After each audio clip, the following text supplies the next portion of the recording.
नमस्कार, आप देख रहे हैं मगध समाचार।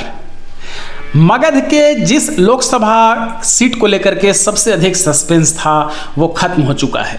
वो सीट काराकाट की थी। दरअसल उपेंद्र कुशवाहा के फिर से एनडीए में आ जाने के बाद इस सीट पर यह सस्पेंस बना हुआ था कि अब आखिर किसे इस सीट से चुनाव लड़ाया जाएगा, एनडीए की तरफ से उम्मीदवार कौन होंगे। पिछले चुनाव में यानी 2019 में जो चुनाव हुआ था उसमें महाबली सिंह ने उपेंद्र कुशवाहा को हराया था। इसके बावजूद उपेंद्र कुशवाहा को अपने लिए सबसे सुरक्षित सीट यही नजर आ रही थी। इससे इस सीट को लेकर के सस्पेंस कायम हो गया था कि आखिर ये सीट एनडीए की तरफ से किसे मिलेगी।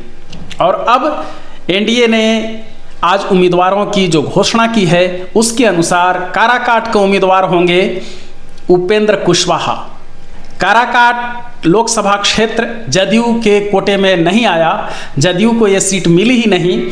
ये सीट उपेंद्र कुशवाहा को दी गई है एनडीए की तरफ से, और इस तरह से महाबली सिंह इस बार इस सीट से चुनाव एनडीए की ओर से नहीं लड़ पाएंगे। आपको बता दें कि पिछले चुनाव में दिलचस्प ये रहा था कि काराकाट लोकसभा क्षेत्र से जो टॉप 3 प्रत्याशी थे वो तीनों ही कुशवाहा समुदाय से थे। और इस सीट पर कुशवाहा प्रत्याशियों को किस तरह से वोट मिलते हैं आप इससे अंदाजा लगा सकते हैं।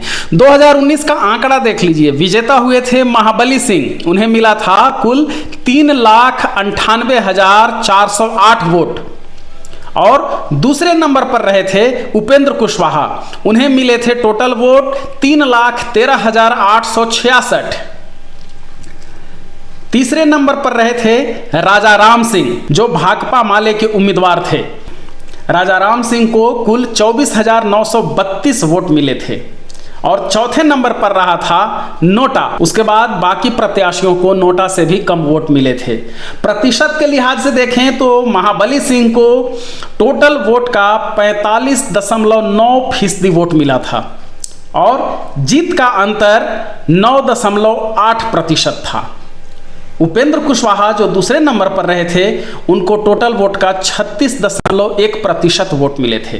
तो एनडीए गठबंधन ने बिहार की सभी सीटों पर लोकसभा चुनाव 2024 के लिए अपने प्रत्याशियों की घोषणा कर दी है। और मगध के सबसे अधिक सस्पेंस वाली सीट काराकाट को लेकर के अब वो सस्पेंस खत्म हो गई है। यहाँ से महाबली सिंह का टिकट कट गया है। अब यहाँ से चुनाव लड़ेंगे, एनडीए की तरफ से प्रत्याशी होंगे उपेंद्र कुशवाहा और पिछली बार के विजेता महाबली सिंह एनडीए के अब उम्मीदवार नहीं बनेंगे। यह देखना अभी होगा कि क्या महाबली सिंह निर्दलीय खड़े होंगे या कोई और रास्ता तलाशेंगे। लेकिन यह बिल्कुल स्पष्ट हो चुका है कि काराकाट से उपेंद्र कुशवाहा चुनाव लड़ने जा रहे हैं।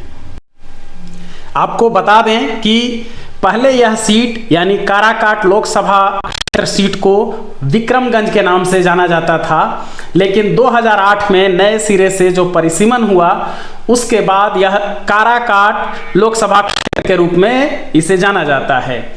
यहाँ सबसे पहले आम चुनाव हुआ था 2009 में, जिसमें महाबली सिंह यहाँ से जीत करके सांसद बने थे।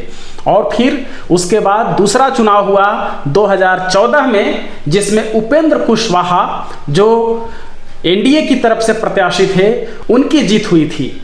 तब उपेंद्र कुशवाहा ने आरजेडी की कांति सिंह को 1 लाख से भी ज्यादा वोटों से हराया था। 2014 के चुनाव में जदयू के प्रत्याशी महाबली सिंह ही थे, लेकिन वो तीसरे नंबर पर रहे थे। लेकिन 2019 के चुनाव में एनडीए की तरफ से प्रत्याशी बने महाबली सिंह और विजेता भी बने उपेंद्र कुशवाहा दूसरे नंबर पर रहे। जब से काराकाट लोकसभा क्षेत्र बना है तब से इस सीट पर एनडीए का ही कब्जा रहा है और कुशवाहा समुदाय से ही सांसद बने हैं।